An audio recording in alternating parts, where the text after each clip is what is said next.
And joining us right now is the Orioles Director of Baseball Development, Eve Rosenbaum, is with us. Eve, thank you so much for coming on.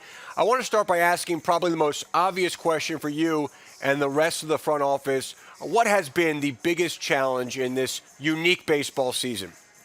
Yeah, well, I think the challenge for us as a front office and as a coaching staff and as scouts has been a similar challenge that all companies and all industries have had, which is just having to work remotely. So we've gone from having players playing all across the country, scouts going to multiple events, coaches on the road all the time, to most people are working at home. There's a few people in Baltimore, there's a few people in Bowie, but the rest of us are at home and we're on Zoom all the time. We actually, as a team, used Zoom before the pandemic broke out, so we were a little bit ahead of the curve for that. It was a great way to communicate between Sarasota and Baltimore and all the other affiliates.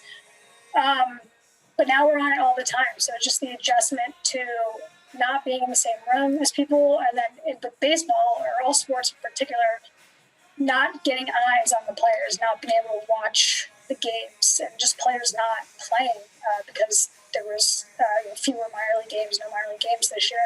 So that's been a big adjustment, just not being able to watch baseball. And then when you do talk to your coworkers, it's generally over Zoom.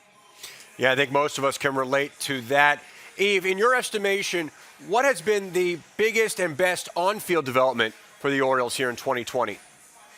Yeah, I have to tell you, honestly, I've had so much fun watching these young guys on the field up in Baltimore.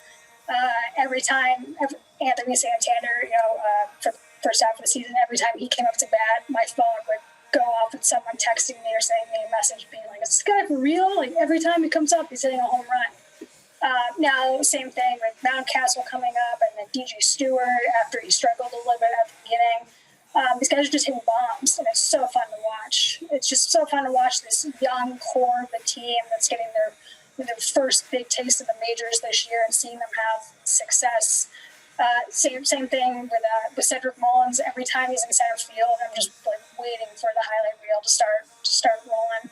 And then on the mound, a couple of weeks ago, Keegan Aiken went toe-to-toe. Garrett Cole, one of the best pitchers on the planet. That was so fun to watch, and seeing Kremer come up and succeed in his first start. It's just been really exciting to watch these young players.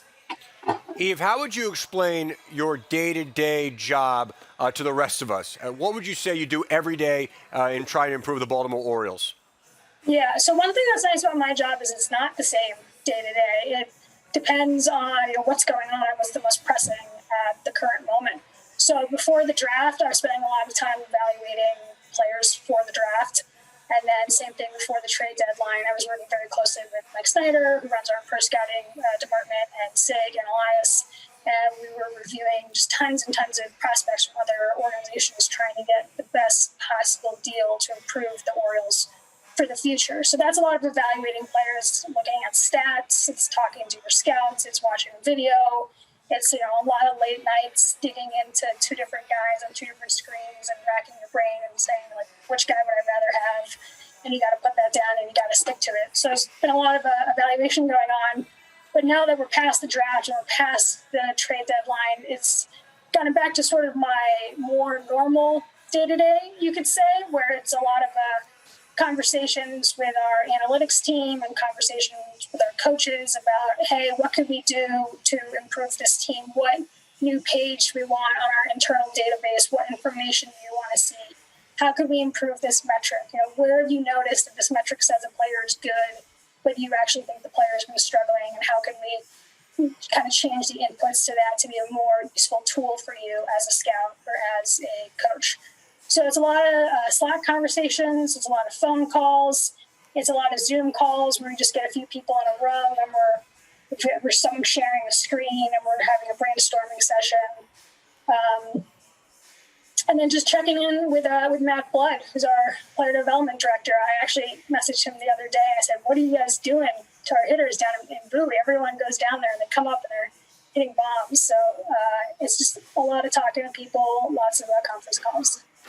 And on a different note, Eve, what has it meant to you personally that the Orioles as an organization have been so vocal and outspoken about women's empowerment?